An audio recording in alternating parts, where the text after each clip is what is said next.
And we're back here on KDNE with Ag Attack. I'm Cassandra Kennedy. And I'm Jordyn Atwater. And today's topic is a little bit about current events. So yeah, we're going to kind of step a little bit away from agriculture. We'll talk a little bit about agriculture today, but basically we're going to hit on some current events topics that are going on. And I'm going to agriculture current events, but yeah, most definitely. So actually, the first topic we're going to bring up is dealing with current events, but it was something I was really excited to see, actually. So everyone has Snapchat. Well, not everyone has Snapchat, but Snapchat is one of those social media tools nowadays that kids use all the time to show what's going on in their life. And it's now being used as a forum for major magazine and major news companies to be able to put on their stories. And I actually found one that was done by Cosmopolitan, and it was about GMOs. So it was about all the hype in the debate. So it was really interesting because they brought up basically how there's a lot of hype. And they said one of their best quotes is, "No food does the walk of shame like a GMO."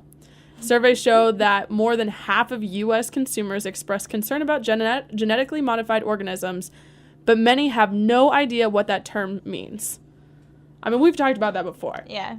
No one really knows. Like, to jump on this piggyback, though, the Washington Post reported today that the Senate, the section that controls agriculture, like the Senate of Agriculture, voted like 14-1 that it is illegal to require companies to put GMO labeling on their packages. So it's illegal to do that. Illegal.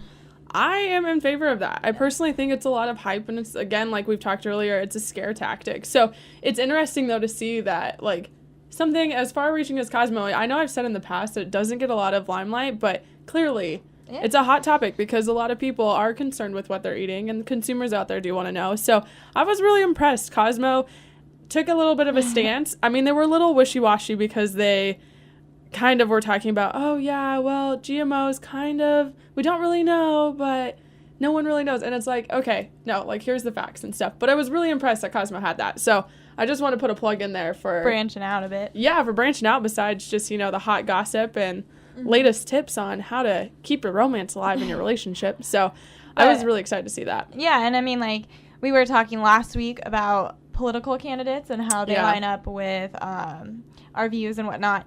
And we talked about how Bernie Sanders and Hillary Clinton both think that it should be, like, legal. Like, you have to put labels if you have GMO in your food. And so it's really interesting to see that the Senate, like, just today voted that, like, that's not going to happen. And the Senate is... And that's kind of a Democratic point of view, and the Senate is majority. It was the Senate, like an agricultural division of the Senate. But which could be a little... I guess I don't really know who's on And they were two Republicans that were mentioned specifically in the article that I think brought it up. So hey, well, that's a good point to make. That's I like to hear that. That's a win for the ag industry when we make that our battle against the GMO controversy. But the next topic I wanted to get into, which touches on agriculture too, is the Zika virus. Oh, yes. Okay, this is something that's right up my alley because I'm all about figuring out, like, science and stuff. And this is really interesting because we got done with the whole Ebola thing last year. And here now we have the Zika virus, which... I mean, is Ebola really over? I've always wondered that. Like, there's so much hype and then, like, none. I'm pretty sure it's still, like, an epidemic in Africa. I would totally agree with that. I think it's just the fact that we no longer have any cases to deal with in the U.S. U.S. Out of sight, out of mind. Exactly. Well, and that's how it's been around for, 20-some years. So, again, like, how we normally do in the United States. Sometimes when we don't see it, we don't respond to it. But the Zika virus, since this is kind of coming up, being the hot topic because we have the Olympics in Rio. And the Zika virus is a disease that is transmitted by mosquitoes, so you can think similar to West Nile, but a little worse. And it's predominantly down in South America, although there have been multiple cases that have been found in both Texas and Florida right now. So it's starting... I think there are 4 confirmed cases in Florida. That they got it in Florida. Yeah, that's right. Yeah, so it's now starting to spread. And, as we start getting into the warmer months, it's only going to spread farther north. We obviously right now it's the winter time, so we don't have mosquitoes. But a little bit of background on the Zika virus. It was first discovered in 1947, and it was in Uganda. So we're over in Africa. So right now the main concern is more in South America, but it's recently become very prevalent in the news because it causes encephaly, which is basically you could call it like a dysfunction or a disease for babies that born with underdeveloped brains. So it's definitely not a good thing, but they're seeing this high rise of Zika viruses in conjunction with this disability in infants and newborns. So one of the really interesting things that ties back, though, to agriculture is there are some doctors down in Argentina and Brazil that are saying it's caused by a pesticide or an insecticide that was made by Monsanto. So it's really interesting because they've made these claims, so it's out there. I saw it all over Facebook one time. So I find it really interesting that, again, we have these claims that are being made, and there's not really a lot of research to back it up, but they're trying to link the Zika crisis to Monsanto. And I found an article, it's the Huffington Post, so I don't know how reliable it is. Huffington Post has definitely a thread of liberalism to it, quite clearly. I don't think they try to hide it. But that doesn't mean it's actually not a not reliable news source. You just have to take everything with a grain of salt. Yeah, so, but basically, though, this story, though, is saying you shouldn't believe it. So the reason why I'm going to read it is it's kind of giving more my side of the argument. Mm-hmm. So, again, the doctors allege that instead of the mosquitoes spreading the Zika virus, the increase in, it's actually microcephaly, it's a form of encephaly in infants, is actually caused by a larvicide that contains the chemical pyriproxyfen. So this is in a lot of insecticides that they use down in Brazil because obviously it's a humid country, so they have a problem with mosquitoes all the time. Mm-hmm. So, but the thing for me that I don't understand is there's a direct correlation. If you have an increase of mosquitoes that are spreading the Zika virus, there's obviously going to be a correlation to they're going to be using more insecticides to try to stop this problem. So clearly, like there's no science behind it. Yeah, how does that? It's just a direct correlation. One's rising, the other one's rising, but while there's a correlation, there's not a causation. Mm-hmm. And that's what we learn in science a lot, to be careful when we're doing our studies and looking for results and things. And especially how can they blame that now? I think that it's especially unfounded now that there have been cases of it in Florida of people who have never been around other people or been to exactly. And see, so it's just it's again, like we always talk about education and not just spouting out at the hip because you believe something. So, but it definitely links a crisis to Monsanto, which can damage the agricultural industry. What is Monsanto doing about this? So Monsanto obviously has had their scientists working on really proving the accusers wrong in this sense. I mean, they have to prove without a reasonable doubt. If you think of this going to a trial, that's basically what they're doing. But they're also looking at the timetable because this is where it gets kind of weird. I said that this was started in, I believe I said 1947.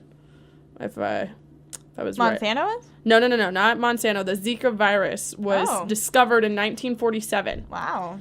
So we did not have this kind of this larvicide at that time. So while we had the Zika virus, they're now trying to say though that the microcephaly is caused by the Monsanto larvicide. But it was already started a long time ago, so it just doesn't make sense. It doesn't add up. So it makes the Monsanto scientist's job a little bit easier because it's... Yeah. I mean, common History sense. Is on common their sense. Yeah. I mean, it's not a chicken, does the chicken come before the egg kind of question. You don't know. This is clearly set in stone. You know that we discovered this virus early on. Monsanto created this larvicide much later on. And it's a useful... So it's just... Those correlations and those little darts that are thrown out there, I mean, we go back to PETA, making those accusations that are just crazy and outlandish, but it also paints companies and corporations in a bad light. So while Monsanto is coming back with arguments on that, the surprising thing is it's coming from doctors. So, that hits you home. That hits me in the heart. It hurts so bad because I want to be a doctor someday, and I sit here and I'm like, how are you saying these things? Like, you are based in science. You and are we've learned. educated. We are educated on, the correct scientific theory, and there's clearly holes in this plan. So I found that really interesting for current events, how that, something that I really enjoy, like, learning about. So diseases and how, medical experiences, what they're trying to do to prevent these diseases, how it's relating back to agriculture. Yeah. And, you can, this is more of what I know about Brazil and South America, but they have the biggest income gap in the entire world. You are either very rich in that country or very poor. There's no in between. And in poor areas of Brazil, they don't seek medical care for their newborns. They don't seek prenatal care. They don't do any of that because there's a big cultural thing where, it's in God's hand. So if you have a sickly child, they pretty much leave it in a corner to die sometimes because they believe it's God's hand to pull that child out. Or to have a strong child, they'll just try again to have a stronger child. And so, again, we talk about causation and correlation. That could be a large part of it, too, because I don't know of any cases in the United States where it's actually caused this part, obviously, the Zika virus. And right now, I wrote a news story about it last week, but they just sent American scientists down to Brazil last week, a huge team of them, to see if there is an actual causation between this virus and the mosquitoes or any of that. Exactly. And they're sending a lot of samples up actually to UNMC. So here our Nebraska Medical Center is getting a lot of samples of the Zika virus and samples that have been taken from the population, the water samples, everything. Mm-hmm. So they can kind of really discover a cause for this, but also start to make vaccines and different preventative measures. So there's still science that needs to be done. I'm not saying that this larvicide couldn't be some contributing factor in some way, but it just doesn't add up without the science. You just can't make that accusation without backing it up. Yeah. So it's just really interesting. I mean, it hurts my heart that these doctors have made this accusation without really checking themselves. But hey, in every field, there's going to be mistakes made. So I'm just going to chalk this up to one of those mistakes. Talking to a journalism major. Yeah. So yeah. I understand. Yeah, no, most definitely. So I found that really interesting in the news today. And so I don't know. It's just I want to pose a question to Cassandra, though, right now. This is going to be a little bit off the topic, but in terms of the Zika virus, do you think we are doing enough, besides sending our scientists down there and doing the research here, are we doing enough in this crisis? Because we know in the Ebola efforts, it was almost too little too late. Well, I feel personally, I don't see the Zika virus as being as life-threatening, to be honest. Yeah. One, it only affects half of the population. Because I'm pretty sure if men get bit by this, nothing really happens to them other than getting sick. Yeah. It's not a deathly virus. It's a flu, kind of. The only thing that can result in death is it does sometimes cause temporary paralysis, and it's just if you are an individual that has respiratory issues or anything like that, that could lead to death. Yeah. But those are very extreme cases. Yeah. We know how to treat it, too. Yeah. Whereas Ebola, we didn't know how to treat it. We have no idea what causes it still. Yeah. And, it is very deathly. If you get it, you are going to die, pretty much. There's some cases of surviving, but, it's still, only 75% die. It's a very significant death rate. And so our aid was much more needed. I think the fact that we are even sending scientists down is a pretty good effort for America, because you could say that we need to help all of the world, right? And there are a lot of places in this world that we kind of don't help. We don't care. We don't go to let's talk about sweatshops and poverty gaps in India or China. No, most definitely. So I don't know. I think the fact that we are sending those scientists down, and maybe that they can team up with other scientists and figure it out. I think that's a really good effort for us. And I'm kind of proud that we're even trying to take that step forward, because it doesn't even seem like it's a selfish intention. It seems like it's to actually help the crisis down there, because it's not a crisis to us. Yeah. And I don't even know if it will be a crisis for us. Well, and that's the thing. It'll be interesting to see how this progresses when we start getting into our warmer months, when we start getting into spring and summer and our wetter, humid months to see if it spreads farther north. Because as we can tell, it's already happened in Texas, and it is actually sexually transmitted as well. Yeah. So that is an interesting fact too, or at least they're looking into that. They've confirmed 2 cases, but I think there's still more research needed to be done on exactly what's happening with that. That's my question is, how long does it stay in your system? Well, once you get it, are you for sure going to have a baby with this problem? Exactly. Well, and that's a concern too. I know that they're talking about for the Rio Olympics is sending athletes down there. Yeah. How at risk are they for their future careers or contracting this virus? We know with viruses and diseases, they can change and mutate every day. They're changing. I mean, we have different strains of viruses we have hundreds of different viruses. I mean, think about the swine flu.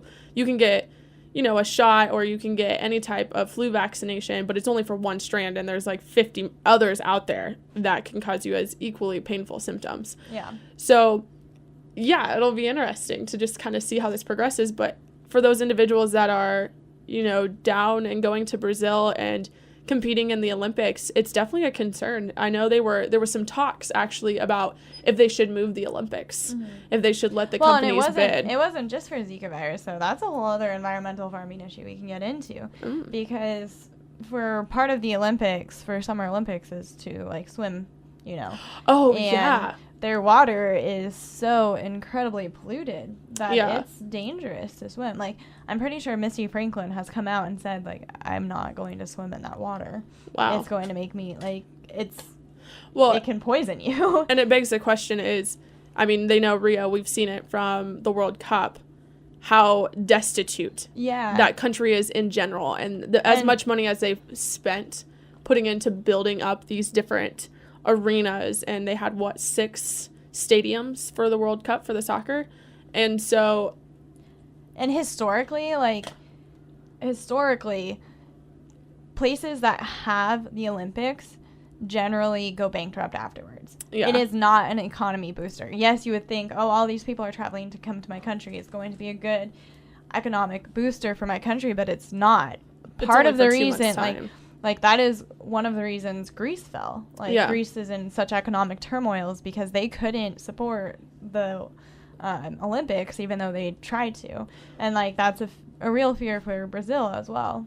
So, I mean, it begs the question, not only is the Zika virus an issue, but just the quality of the water down there, the quality of life for the residents down there as well. I mean, I would be concerned. I always thought it would be fun to go to an Olympics, and I was like, oh, Rio. Yeah. It's, relatively, and, Same time frame almost. Same time frame. I could just take a flight down there. But, I mean, even for safety. Yeah. It's extremely scary to think about traveling down there and stuff. So, it'll be an interesting Olympics, and it'll be interesting to see how this progresses when we get closer to the Olympics, if they come out with any more information on the Zika virus. I believe that's maybe why there's such a big push at the same time for sending our own scientists and researchers down there. That's a good choice. So maybe it's selfish. I don't know if it's, that's almost like a conspiracy theory, so I hate to say that, but if I was sending one of our best athletes down into a country that's kind of being ravaged right now by a disease that we know it's caused by the Zika virus, we don't really know why or what it's really doing to the genetic makeup, I would want to send someone down there to protect our people as well, and to help out. I mean, I know we have genuinely good hearts, but I think there's some other factors that play into it as well. For sure. So, so that's probably enough on the Zika virus, but I found it really interesting. I've been wanting to talk about that for a couple weeks now. I talked to Cassandra about it last week, so it's nice to finally talk about it and the correlation it has to agriculture. Speaking of that, we're going to take a quick break. Most definitely. We are Ag Attack here on KDNE 91.9. If you ever want to get a contact with us, you can always tweet at KDNE, or you can tweet at Jordyn Atwater, Jordyn with a Y. But we will be right back at you with some current events in agriculture. All right, we're back here with Ag Attack on KDNE 91.9. We've been talking about current events and agriculture and how they kind of tie to agriculture. We're going to take a little veer off and then try to tie it back in at the end. But we kind of want to talk about the Syrian refugee crisis that's going on in our country. Nebraska right now, Pete Ricketts has sent a bill to whatever, the White House. To halt the 100 refugees that are supposed to move into Nebraska, which I would like to put out there, it's unconstitutional, which is ironic. It's ironic because, I'm sorry, here's the Democrat in me, but Republicans, Constitution, unless it's against our favor, then we'll not the Constitution. So it's unconstitutional for him to do this. But and so is all the other states that have also had senators who say, we're not taking in refugees. You have to. Sorry. But we kind of want to talk about why, like, it is an issue and maybe why we should take them in or why we shouldn't. So. Yeah, no. So, interestingly, for my background, a little bit of background for myself, I was actually in Germany this past summer doing research in a city called Karlsruhe. And when I would go to work, I would take the shuttle in the morning, and we would always drive past one of the campuses, Campus East, was located right next to a refugee or a resettlement camp. And so one day they were looking for help, so we went and helped and set up tents. They were basically just 4 metal poles with tarp. And the people that were there were so grateful. They didn't speak any English, though. Mm-hmm. But you could just tell the gratitude. They said thank you in their own language. And so I have a personal connection with this. I'm in favor of the resettlement, but I find it really interesting when there was a poll done on should the U.S. accept refugees from Syria, and the results from Nebraska voters, 52% said yes, and 48% said no. So we're basically 50-50 on the topic, mm-hmm. and there was over 40,000 voters on this issue. Mm-hmm. So it's just really interesting, and the reason why we're talking about it is because Pete Ricketts, our governor, has made a very strong stance. He actually wrote a letter to Congress and to the president about halting the resettlement efforts and how we shouldn't do it. And his exact statement was, Nebraska is a welcoming place for families seeking a home to live, work, and raise a family, which I agree with. Mm-hmm. I believe Nebraskans, and I'm biased because I'm a native Nebraskan, but I believe we are some of the most welcoming individuals. But he also says, while I understand the danger and persecution many are facing in the Middle East, it is important that our state and our nation consider the safety and security of Nebraskans and Americans first in any refugee resettlement efforts. So basically, we're now saying whose life is more important than the others. And while I somewhat understand their stance, seeing how these people came in when I was in Germany with little to nothing, I felt so blessed. And how lucky I was that I didn't have to uproot my lifestyle and fear for my life because of ISIS. Yeah. So, like, we are the land of opportunity, right? Like, but believe it or not, they're not moving here because they want to. No. And I think that's important to get at, because they are moving here because they don't have anywhere else to go. They don't have a home. They don't have a safe place to live. Their life is constantly threatened. They don't want to live here because of the land of opportunity. And if you talk to them, most of them want to go back once all of this dies down. Well, and they still have family there, too. And they still have family. They still have connections. That is their home. Like, yeah. They don't just want to come to our country and use our resources. It's not the same immigration issue as, say, Mexicans who are coming up. Like, that's a completely different immigration issue. This is, like, literally refugees. And it's a crisis. Have a heart. That's all I have to say about it.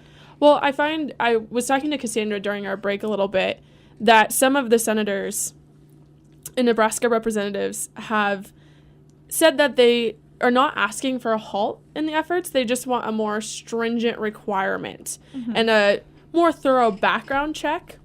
So I was talking to Cassandra about it, and Cassandra had an interesting point to make. Well, my thing is, like, people are like, oh, yeah, more background check. Like, we're not going to say no, but, like, make it stricter, right? I mean, and then we say that with every policy, like, oh, like, let's just review it. But you don't actually, when you say that, do you know what is actually the current policy? Because if you knew what the actual current policy for Syrians to move here right now is, it is impossible. They have to go through every single agency to try to get a visa to just live here for like 2 years.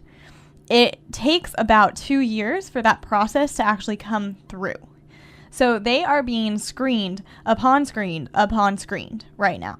Like, I don't know what else we could do.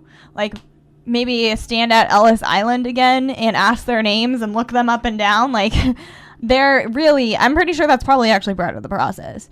So, I mean, you can say that all you want, but you need to come up with that solution then, because they are trying to do every single thing they can. Yeah, and the Omaha World Herald reported on this that it takes 18 to 24 months for the average processing time, which my question then was to Cassandra. Do they live? Like, how does this work? Because I now realize why the camps, the refugee centers in Germany were so full, and we had to put up these makeshift shelters, because I asked Cassandra, I was like, where is everyone being housed during this 2-year time that it takes for them to get into the United States? Because their lives are at risk right now. They're needing immediate help. So, and then, like you said, it's in the European countries, which are overloaded with immigrants. And, like, the Europeans are getting mad at America. They're like, why aren't you, like, what are you doing? Like, we don't have any more space for them, you know? And we've already, in the past 2 years, we've taken in 1,900 Syrian refugees. So it's not like we don't already have some. But President Obama has agreed to take at least 100,000, which there has been about 5 million individuals that have fled from the ISIS crisis.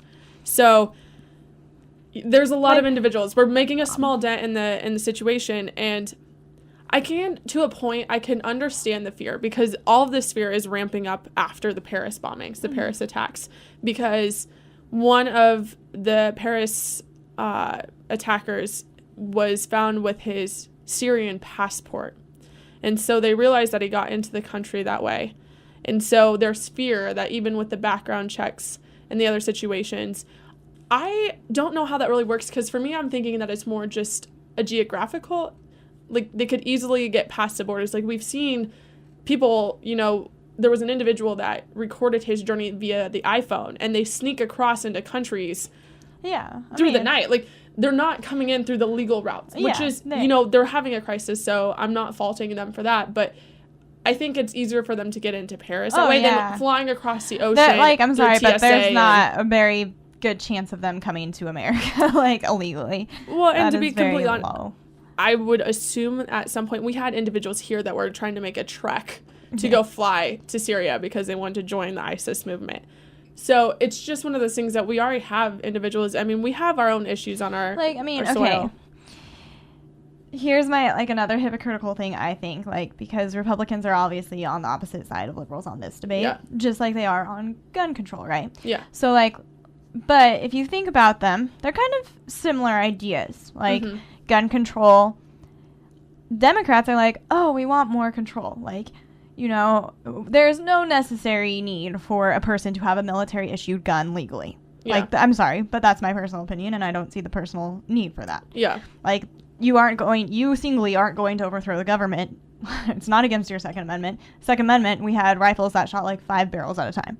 Yeah. So, but in the same breath, Syrian refugees is like, oh, we don't want them to come in. Yeah. Because, oh, there's a threat to our country. There's a threat to our country. Oh, we don't want you to have guns because it's a threat to our country. And you're just like, they say back, well, they're going to do it anyway. They're going to get their hands on guns anyway. Yeah. If they want to get to this country, they're going to do it anyway. Like, you know, like, I can put that same argument on it. And, like, how is the control really helping anything? One. And then I have another point to make about the fact that we live in Nebraska. And I would like to say that I'm pretty sure if ISIS is going to go for if you look at their patterns of where they're hitting places that get a lot of media attention. Which, no offense, Nebraska, it's not you. Yeah, we don't, and I agree I could understand more from a New York perspective, Washington, D.C. perspective. Yeah. Those states who get a lot of traffic from international travelers already and who are constantly in the limelight. Yeah, people are like, that's a real fear. But for people in Nebraska to be fearing their safety in this state over ISIS, I think is a little irrational. I can see that point. I brought this up actually to my ethics class when it was about a couple days after Governor Ricketts deliver the letter or put the letter out there that he was going to take a stance against Syrian refugee resettlement. And I brought it up to my class, and I had a response asking, basically they were against it as well. And their point was because we have issues already in the United States, and we have homeless individuals that we need to be finding homes for, and we have efforts that need to be done and focused on in the United States instead of spending and dedicating time and money towards refugee resettlements. But my question is, I was just thinking about this. So you were comparing it. I'm going to play a little bit of devil's advocate. Mm-hmm. You were comparing it to the gun control issue. So would it not be better then, if we're seeing that as a large issue and how people are still getting guns in this country, why wouldn't we just focus then on the efforts of fixing our own country instead of trying to fix for other nations? Like, that's where all these individuals are coming from. I feel like I don't agree with their point, but I see where they're coming from in the sense that we do have some major issues here that we should be spending more time. And, you know, in a way, Democrats were the first ones that wanted us to move away from the war. Mm-hmm. But yet we're going to spend even more money going back to, you know, for foreign countries and for foreign resettlements. So where is this balance, I guess, for, you know, finding help for our own country and then reaching out with our funds and resources to help others? And I think that's a fair question. What I brought up to you over break was, like, people who say, oh, we have homeless, we have all these people on the street, we have all these mm-hmm. mental issues. Like, those are very different issues. I'd like to point that out. Yeah. That they are in different departments of the White House. Like, they are different sections of where our gross domestic product already goes towards. Yeah. And so, like, they are divisions. And people, yeah, we should concentrate more on that. But at the same time, with the homeless issue, I would like to say, we spend a lot of money towards the homeless people in hopes that they recuperate, but we don't know if they will. Like, they are not really helping the economy. And, like, I don't want to blame the homeless at all. Like, I mm-hmm. understand the situation, and I do very much think we should help that situation. But at the same time, Syrian refugees, just like Mexican immigrants, they come to our country to work. They come to our country to better their lives. They will be contributing to our economy. They will be a working member of society. So it's not like we're giving them a handout by coming to this country. Yeah. One. And two, back to your point about, like, oh, we're pulling out of the war. Well, we can't just, like, hey, we pillaged your country and now we're leaving, you know? Yeah. Like, I mean, and we never went to Syria, no, but we have been there. We understand what's in a sense, understand what is going on, what this terror is causing to these people. Yeah. And it's just incredibly uncompassionate for us, I believe, to just pull out and say, like, sorry, you're on your own, when we have so much wealth in this country. Like, we have a billionaire who could pay for the entire country that lives in this state. Can I ask you to clarify? So when you mean, like, pull out, do you mean, like, pull from the war or pull from our resources to help the refugees? Pull from our resources. Okay, I just want to make sure on that so that people aren't thinking that as a Democrat you're agreeing maybe with the Republican side. Or well, no, actually, like, as a Democrat, I believe, and a lot of Democrats believe, this is why President Obama went back into war. Like, mm-hmm. Obama signed that law to go into war, right? Yeah. And then he rescinded, like, he was like, we are not going in. Let me retract. Obama signed that law, like, that we were coming out of war. Like, there was no foot soldiers in Iraq or Afghanistan. Yeah. We did that for, like, I think it was 8 months. I believe, it was about 8 months. We realized that was a horrible thing. Yeah. That's horrible. And I respect President Obama incredibly for going back and being like, I made a mistake. Yeah. I made a mistake. This is hurting these people. This is hurting our country more. We need to go back and help them. So he sent more people out there to try to help that. And, like, I respect that. I think that is true because we can't just go in and leave them. Yeah. Like, we completely uprooted their life.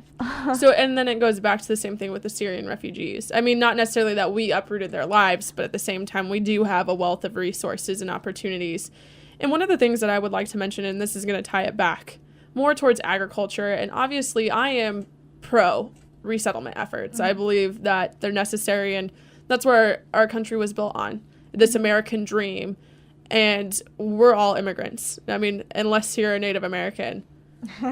No one... You came here from somewhere. We came here from somewhere else, and we were looking for a place. I mean, we were Protestants trying to escape the Catholic... I was Irish trying to escape the English. Like, I mean, my family, literally, my great-grandmother died on a boat from Ireland. And, like, you know, a lot of people don't hear the Irish story that often because we've dropped Irish American. We've dropped all of the, like, you don't hear Polish American anymore. You don't hear Irish American anymore. You hear African American, but that's a whole nother subject. Yeah, that's a longer you know, like, debate, we had that cultural assimilation. And when the Irish were coming and the Polish were coming, same things were being said about that. Exactly. And look how you guys have integrated it. And, you know, like, it's the integration and how, I mean, I'm Germanic, so how we've integrated into society, but now we consider ourselves Americans. But I mean, our ancestors were in those shoes, so why would we not extend the same courtesy for just refugees? They're not long-term, you know, they can be if they want to decide, if they decide to become a citizen, but this is a temporary home for them because they need it. Their home is in a crisis situation. So obviously I'm like, pro-resettlement, but... And, like, we'll know... Hopefully, we're not going to feel this fear, right? No, but if we did, would you just want to look at Russia or China and be like, well, they're not doing anything? Like, how would that make you feel if you were in their shoes? Exactly. Yeah, so for me with this issue, though, to bring it back to agriculture, is I believe that we have a system in place where we have job opportunities in the ag industry. For sure. We talked about this. That we could offer for the Syrian refugees in a sense that also we believe and pride ourselves, and I know the Nebraska ag organizations would be supportive of this statement. We appreciate and extend different resources and knowledge.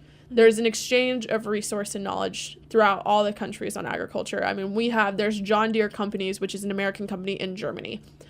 I know family members and friends that have gone to Germany on different trips, and they've talked about agriculture, about, you know, back then some people are still picking rice and harvesting rice by hand. And we are trying to share our knowledge of our technology in the ag industry with them. So this is just another opportunity for us to share our culture of agriculture and be able to have this exchange of information. And we can provide job opportunities because it's manual labor. And not that it's not a job to look down upon, obviously, because I'm a farmer's child. I appreciate that lifestyle. But it is a good stepping stone. It is. It doesn't require, because a lot of them lack language skills, which is mostly what other jobs are. And that doesn't require language skills. It requires work ethic. And I sure as heck bet they have a good work ethic. Well, exactly. And they are trying to better their lives by coming to this country. And this is only something that they can take back and use in their country. Exactly. If they come in and they work in our companies that are, you know, our insurance, or they work in different industries that are not going to be the same back in Syria when they eventually, if they want to go back to Syria, or if they're even able to. I mean, this is a serious crisis that we don't know when will end and, you know, what's going to happen.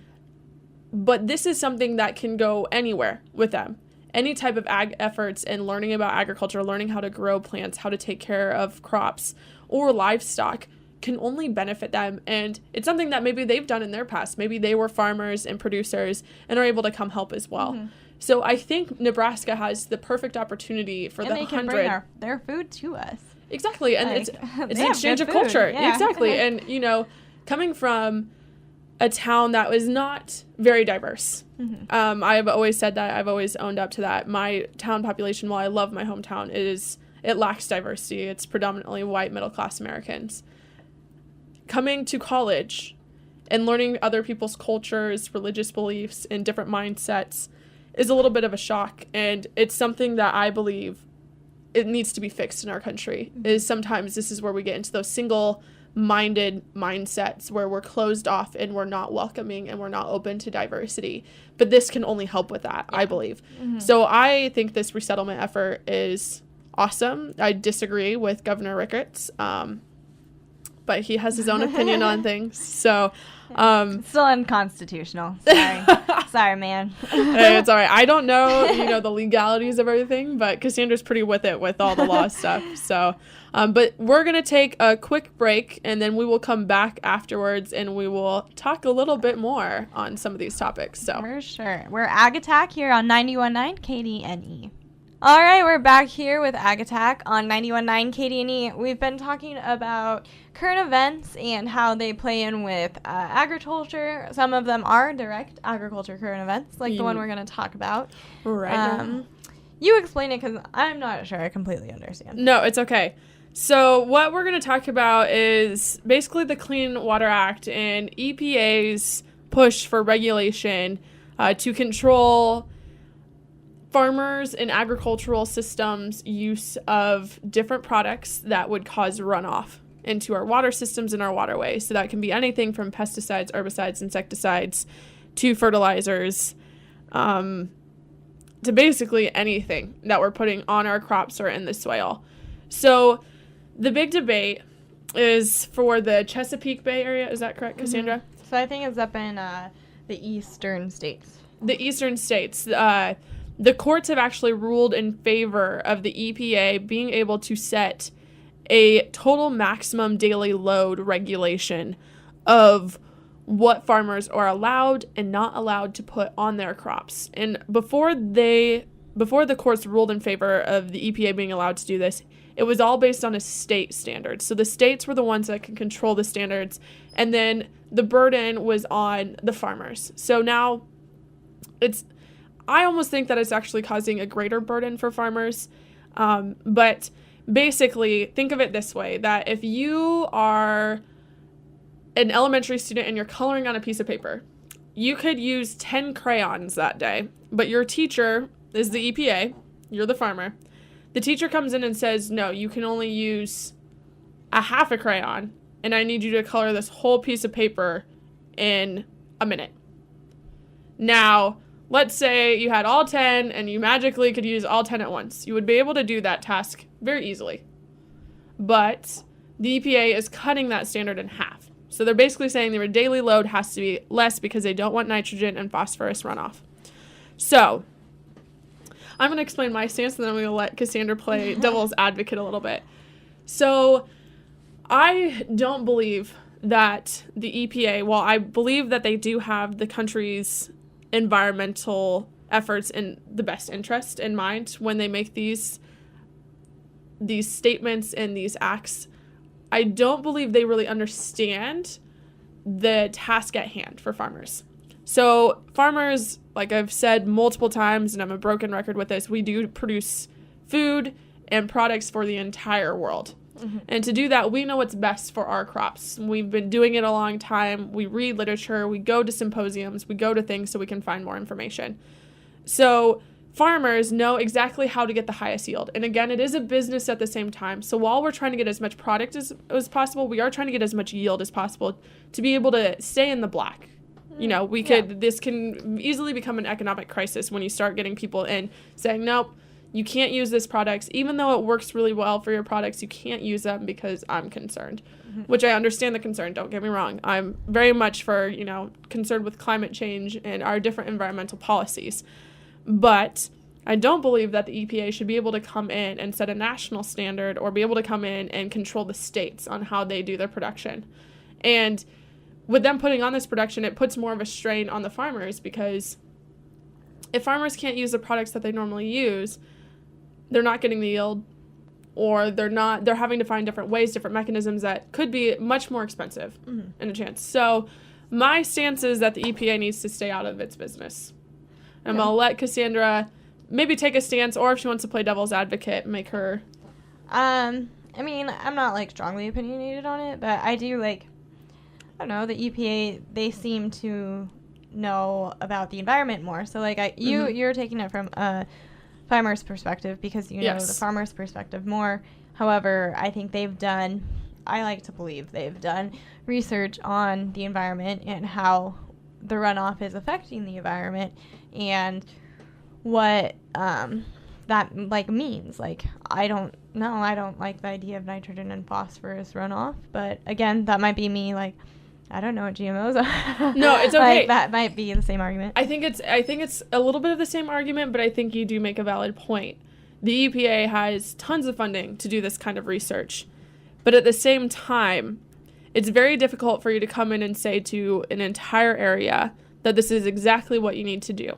Because this comes into the fact that, for farmers in our area would have to put monitors on their wells. So you can only use so much water during the summer because you can't deplete from different supplies, which is totally fine. Mm-hmm. I agree with that. But what's stopping them from being like, you can only use this much, you can only use this much, you can only use this much? Like, where is the farmers' input in this? That's fair. There's no farmers that are serving on the EPA. This is politicians and lobbyists and scientists. They do not know the efforts of what the farmers are doing and exactly how they say they know how the procedures work, and I'm hoping that they do when they go into mind with this, but where is the farmer's perspective? That's fair. Where is, and that's my firm belief in anything, and when you start making regulation, like, you really need to take the consideration of the farmers in the area, because it might be a year where it's like, okay, so let's take into consideration what the weather is going to be like that summer. Yeah. Are they going to get a lot of rain? Is that going to cause a lot of runoff? We can't know. It's unpredictable. Yeah, that's very fair. So for me, it's just the EPA making these regulations, but not leaving it up to the states. Like, the state itself is pretty good about being concerned about the environment as well. And they do have different companies that will go and do the research there.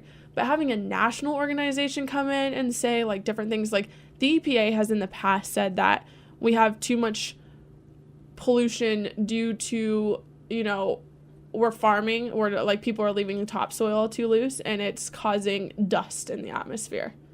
So we have to regulate how many farms, there should be some years where so many acres of farmland is not even used because it needs to stay that way. Like, they've made these accusations that are just, they don't make sense. Or, for our using manure on, if you do manure as fertilizer, the EPA in the past, I remember them making a comment about how that puts too much nitrogen in the soil and that can cause runoff as well. Well, it's like, that is a natural excrement of cattle that's going to be anywhere. Yes, it's like you're putting it onto one area, so I guess it's concentrated in that one area, but it's not changing the fact that that's just natural and we have nitrogen everywhere. Yeah. So it's just one of those things that it's just kind of like, the EPA in the past has just made these outlandish, we've got to do this, and it's more, for me, the EPA needs to be more concerned about, okay, why are we not talking about pollution? Why are we not talking about mass transit in our larger cities and figuring out better ways to get people around? Is it necessary for Los Angeles? When I was driving with my parents when we went to Los Angeles, every car, except maybe 7 that we saw on the road, had one person in it. Wow. Why isn't there carpooling? Here in Nebraska, I mean, we have to use cars kind of to get to city, but most people, go for walks. When I was in Germany, people ride their bikes. People rarely ever drive cars, but it's I saw so many cars going through Los Angeles. They're going to work, and they have a lane that's specifically a fast track lane if you have a carpool. We have that in Denver too. And it just but that's what, and it's why don't we talk more about that?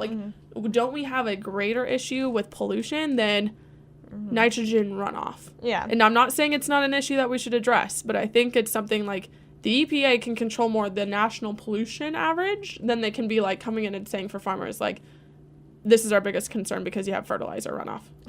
Come on. Yeah, that's fair.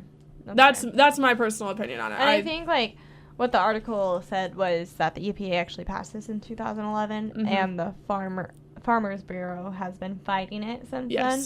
And they just finally got it to the Supreme Court, and the Supreme Court decided no. Exactly. They weren't going to hear it, so. And that, and that's part of life, and we do have to have national regulations. I totally understand. You can't just allow people to go do what they want, because that's when we get into serious issues. But I think there should be a limit, and there should also be more of an involvement with the farmers and the people that are affected by this, or at least more opinions taken. I mean, they say, we listen to the farmers, we've taken polls for farmers. Really, how much of that has been done, though? How many times have we had politicians and lobbyists say, this is what the people of Nebraska want? Yeah. And it's I'm a person of Nebraska.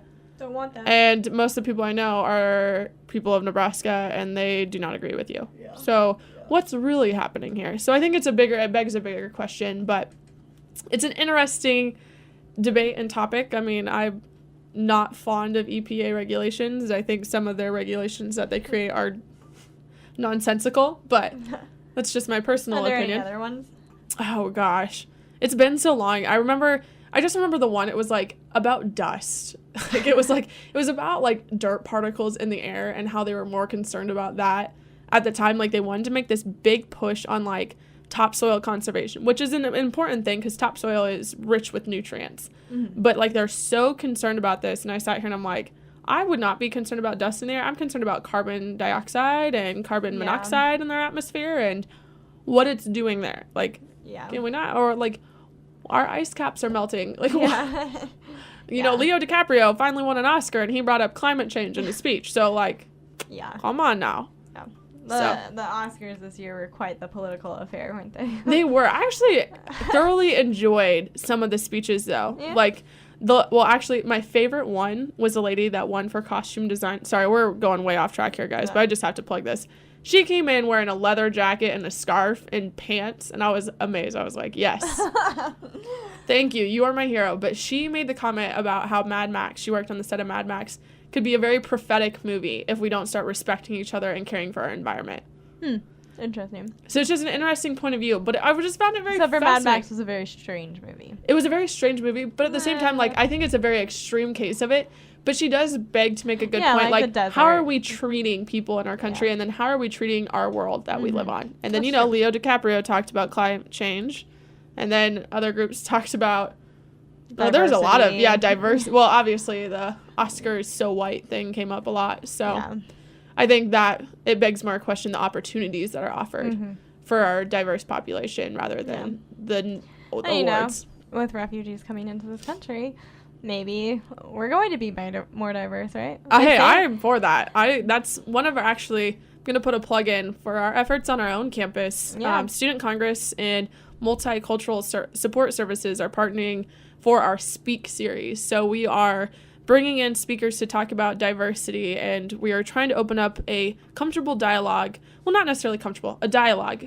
A place where people feel safe to come talk about an uncomfortable, comfortable dialogue where people feel safe to come talk about diversity on our campus and how we can make Doane College a more welcoming environment and how we can make our population more diverse.